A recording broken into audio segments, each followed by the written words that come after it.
Will Ranić see out the season? Oh, yes, I think so. I think people do things on the basis of their reputation. He can't now walk away from the last 5 games of the season. But why not? What's the point of hanging about? But what would be the point of walking away? I mean, he took the job in good faith. He hasn't done the greatest of jobs, but I also think the adversity and the challenges that he's got inside that dressing room and around that football club have exceeded most people's abilities. I think there's a real challenge there. It needs to be broken up. Some significant changes need to be made.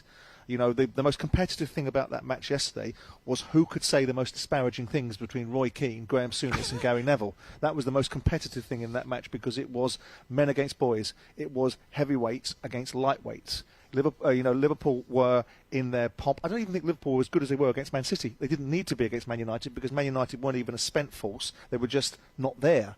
They were just a gust of wind in terms of the amount of input they made into that particular game. Yes, they had 15 minutes in the second half where Liverpool eased off and almost felt sorry for them and to some extent got distracted by whatever else was going on inside the stadium. And once they regained their poise, back again did United get put to the sword. You look at the observations. I thought Gary Neville's observations during the game on the on-pitch stuff was absolutely on the money. I thought it was so insightful and also so blunt and honest.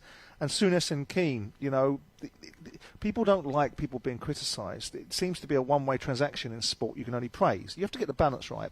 But it's very difficult to look at that Man United side, from the coach down to the players on the pitch, from picking Phil Jones in a formation that he's not overly comfortable and hasn't played in for some time and isn't up to speed in, is probably not the ideal coaching methodology, through to the players' performance on the pitch, their inability to close space or want to seem to compete with Liverpool, are just inexplainable.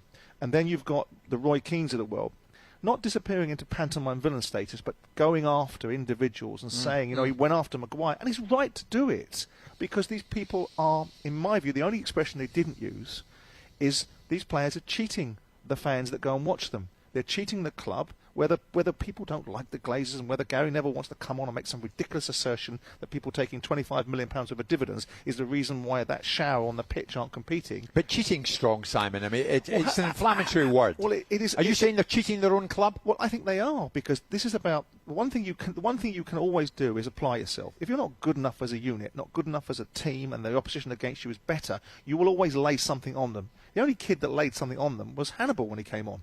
Never was there a more fitting name. Yeah. He came on and put it about. Yeah. And ultimately, Gary Neville was right to talk about the fact that, okay, he was running around trying to put his foot into people, and perhaps we don't want to see some of that. But at least there was some competitive spirit, some pride in playing for a football club. And you look at them from Rashford all the way back. There was not enough about them. They didn't compete. And I don't know what other word you can use. If you're being paid to do something and you're not doing it week in, week out, and you've got people schlepping across the country to see you play, then you are cheating something from people. This is going to be the mother of all player culls at Manchester United, is it, at the end of the season? I think it needs to be. I think it absolutely needs to be. I think Ranić's interview after the game was very easy to do, because you're looking at the bleeding obvious. You can't turn it into something else. If it walks like a duck and it talks like it's a duck, it's a duck. You have to turn around and say that's not good enough. Are they 6 years behind?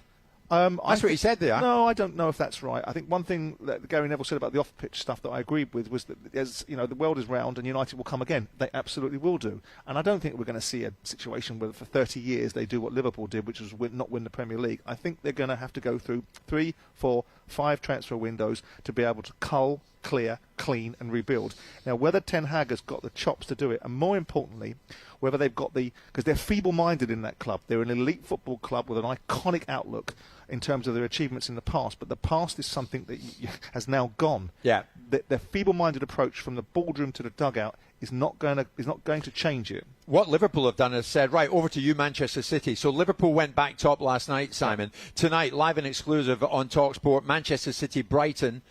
Does City respond positively tonight and go back top? Oh, I would expect so. I have forecast for my sins, and for all those Man City fans that walk with superiority complex about I say something disparaging every now and again, I have forecast that they'll win the next 7 games. Yeah. Roy Keane said the same thing last night, which is basically, I don't think Liverpool lose this title because they're not able to compete with Man City. I think they lose it because of a couple of draws in the middle of the season, and I think Man City will win their remaining 7 games. I think Liverpool will win theirs, and Man City will pip the title by 1 point. And that, whilst we can turn around and say, it's another season that Man City have won the title, we're getting a dynasty. No, we're not. We're getting 2 sides that are running for the wind, and they've got to drag everybody else with them. Yeah. And that's up to Chelsea, it's up to Tottenham, it's up to Arsenal, It's up to what is passing as Man United, the avatar for Man United, to get themselves together and realise that this new bar has been set and they've got to go with it. Jim White and Simon Jordan. Monday to Friday mornings from 10 on AM, on DAB, via the TalkSport app and on your smart speaker. TalkSport.